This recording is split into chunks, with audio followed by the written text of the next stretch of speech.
এখন আমাদের ঘরে ঘরে কুলাঙ্গার সন্তান ভরে গেছে। বেশিরভাগ ফ্যামিলিতে বাবা মার চক্ষু শীতলকারী সন্তান নাই। আজকে একজন তিনি আজকে বলছিলেন যে আমার বাবা আমাদেরকে ছোটবেলায় যখন খেলতে বের হতাম, স্কুল কলেজে পড়ার সময় বলতেন মাগরিবের আগে আগে বাসায় আসবা, এবং আমরাও সেটা আমল করতাম। এসে মাগরিবের নামাজ পড়তাম, পড়ে পড়ালেখা করতে বসতাম। আমার ছেলেকে আমি একই কথা বলছি। আমার মনে আছে আমার বাবা কি বলেছেন আর আমি কি রিঅ্যাক্ট করেছি আমি জানি। এখন ছেলেকে বললাম একই কথা, বাবা মাগরিবের আগে বাসায় আসতে হবে। ছেলে আমাকে জবাবে বলছে, কেন বাবা, কেন মাগরিব পর আসতে হবে? ওয়াই, আমার বন্ধু বান্ধব সবাই তো মাগরিব পর পর্যন্ত খেলে, কই কারো বাসা থেকে তো এত চাপ দেয় না, তুমি এত জোরাজোরি করো কেন? তো আমি তার কথা শুনে বললাম, আপনার বাবা, ওই ভদ্রলোককে বললাম, আপনার বাবা আপনাকে এত বেশি খাবার নিয়ে পিছনে পিছনে দৌড়াইতে পারে নাই, আপনি আপনার ছেলে পিছনে যতটা দৌড়াইছেন। উনি বলেন সঠিক। আমি বললাম, আপনার বাবা আপনাকে প্রতিবেলা এত মাছ গোশ খাওয়াইতে পারে নাই, আপনি আপনার ছেলেকে যত বেশি মাছ গোশ খাওয়াইতে পারছেন। আপনি একটা বিশ্ববিদ্যালয়ের ভাইস চ্যান্সেলর মানুষ, আপনি আপনার ফিনান্সিয়াল ক্যাপাসিটি খুব বেশি হওয়ার কারণে ছেলেকে শহরে রেখে যত তুলতুলে জীবন দিতে পেরেছেন, আপনার বাবা আপনাকে এতটা সুখ দিতে পারেন নাই। কিন্তু আপনার বাবার আপনি অনুগত সন্তান ছিলেন, বাবার চোখ জুড়িয়েছেন, নয়ন জুড়িয়েছেন, অন্তরকে শীতল করেছেন, আর আপনার সন্তানটা কিন্তু আপনার অন্তরকে শীতল করতে পারে নাই। প্রবলেমটা কোথায়? আমরা যারা আমাদের বয়সী যারা আছেন এখানে, বা আরো যারা সিনিয়র মুরব্বীরা আছেন এখানে 45, 50 বা আরো উপরে, আমাদের অনেকের বাবা মা 3 বেলা ভালো করে খাবার দেওয়া আমাদের জন্য, আমাদেরকে তাদের জন্য কষ্টকর ছিল। কিন্তু এরপরেও আমরা বাবা মার প্রতি এতটা অনুগত, বাবা মাকে আমরা অনেক ফিল করি, অনেক মিস করি, বেঁচে থাকলেও ফিল করি, আর মরে গেলে আরো বেশি মিস করি, ফিল করি। কিন্তু এখনকার যে আমাদের সন্তানরা, এই সন্তানরা আমাদের বাবা মা আমাদের জন্য যতটা করতে পেরেছেন, এদের জন্য আমরা এর 3 গুণ করার পরও তারা আমাদের বাবা মার প্রতি আমরা যতটা অনুগত, আজকালের সন্তানরা আমাদের প্রতি ততটা অনুগত না। কারণটা কি ভাইরা আমার? সবই তো দিয়েছি, সবই দিয়েছি। আমার বাবা মা যা দিতে পেরেছে আমি তার চেয়ে বেশি দিয়েছি। তাহলে কৃতজ্ঞতা আদায় করতে গিয়েও তো অন্তত আমি আমার বাবার মধ্যে যতটা অনুগত, সন্তান আরো বেশি অনুগত হওয়ার কথা ছিল, কিন্তু হচ্ছে না। এর কারণ কি? এর কারণ বিশ্লেষণ করা অনেক লম্বা আলোচনার ব্যাপার।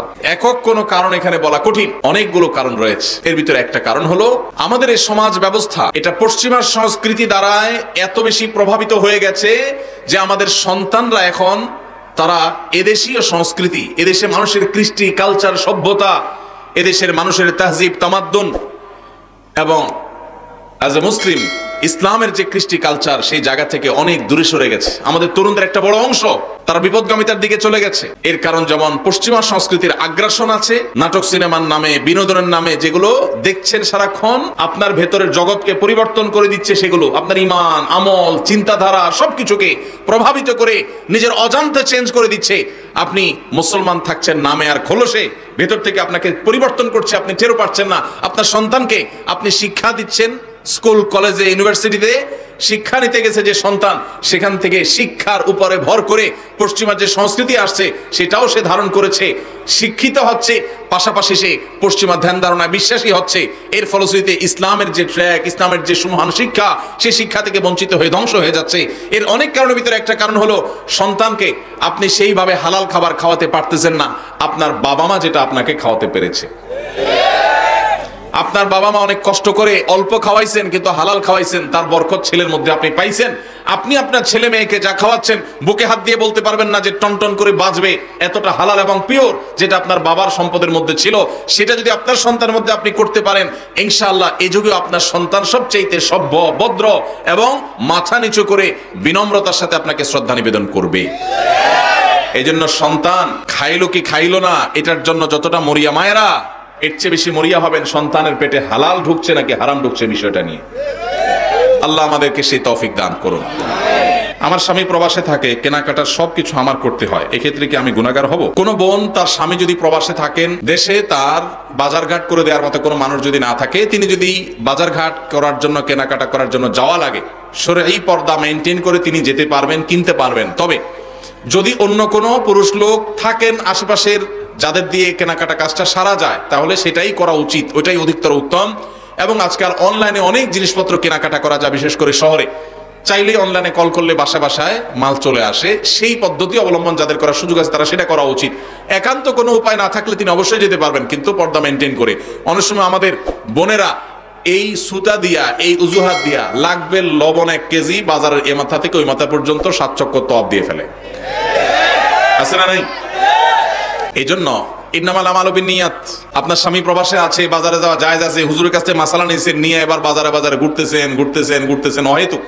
পর্দার সাথে গেলেন না বেপর্দার সাথে গেলেন, তাহলে অবশ্যই আপনি গুনাহগার হবেন। এই জন্য বোনরা আল্লাহকে ভয় করবেন, যতটুকু আপনার না হলে নয় ততটুকু আপনি করতে পারবেন অবশ্যই পর্দার সাথে। আমি পর্দা করে চলতে চাই, কিন্তু যেই পরিবার যৌথ পরিবার হওয়ার কারণে পর্দা করে চলতে পারি না, এক্ষেত্রে আমার করণীয় কি?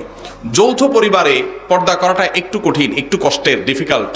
এক্ষেত্রে দরকার হয় সবার সহযোগিতা। আমরা ছোটবেলায় আমরা দেখেছি যৌথ পরিবারে থেকেও মানুষ পর্দা করার চেষ্টা করত।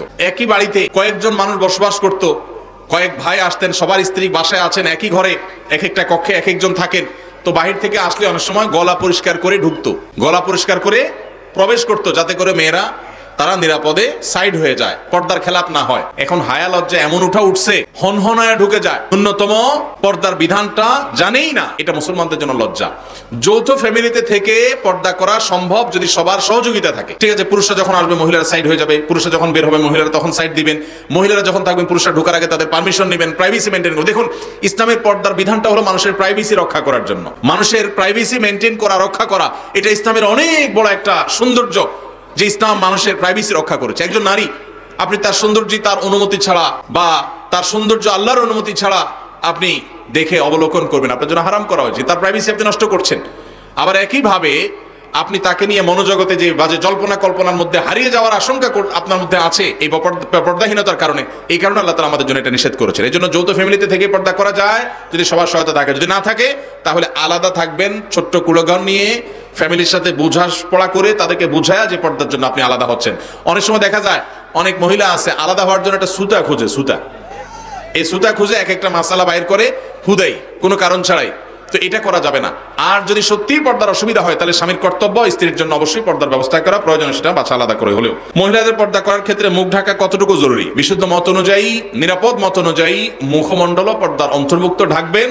মুখমণ্ডল প্রদর্শন করবেন না, প্রয়োজনে মাথা কাপড় টেনে দিবেন। আল্লাহ বলেছেন ইউদিনিনা আলাইহিন্না মিন জালাবিবিহিন্না, মাথার উপর যে কাপড় থাকে মেয়েদের পর্দার জন্য এটাকে জিলবাব বলা হয়।